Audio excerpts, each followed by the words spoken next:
बिस्मिल्लाहिर्रहमानिर्रहीम। आइए कुरान का तर्जुमा सीखें। ये 2 से 3 मिनट की वीडियो होंगी हमारी। आप इन अल्फाज को मेरे साथ दोहराइए और इस 2 से 3 मिनट में आप इंशाअल्लाह कुरान की 3 आयतों का तर्जुमा सीख जाएंगे। सुम्मुन बहरे है, बुकमुन गूंगे हैं, उमयुन अंधे हैं, फ़हुम सो वो, ला यरजिऊन नहीं लौटेंगे। एक एक लफ्ज़ को याद कीजिए।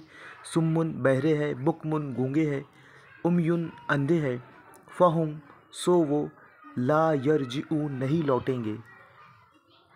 औ कसय्यिबिन या जैसे बारिश हो, मिनस समाई आसमान से, फ़ीही इसमें, ज़ुलुमातुन अंधेरे हो, व रआदुन और गर्ज, व बरकुन और बिजली, यजअलूना वो ठोस लेते हैं, असाबिअहुम अपनी उंगलियां, फ़ी आज़ानिहिम अपने कानों में, मिनस सवाइकी कड़क के सबब, हज़रल मौती मौत के डर से, वल्लाहु और अल्लाह, मुहीतुन घेरे हुए है, बिलकाफिरीन काफिरों को। एक एक लफ्ज़ आप याद करेंगे और यहाँ पर बग़ैर तर्जुमे वाली आयत से तर्जुमा इस तरह से करेंगे कि या जैसे बारिश हो आसमान से,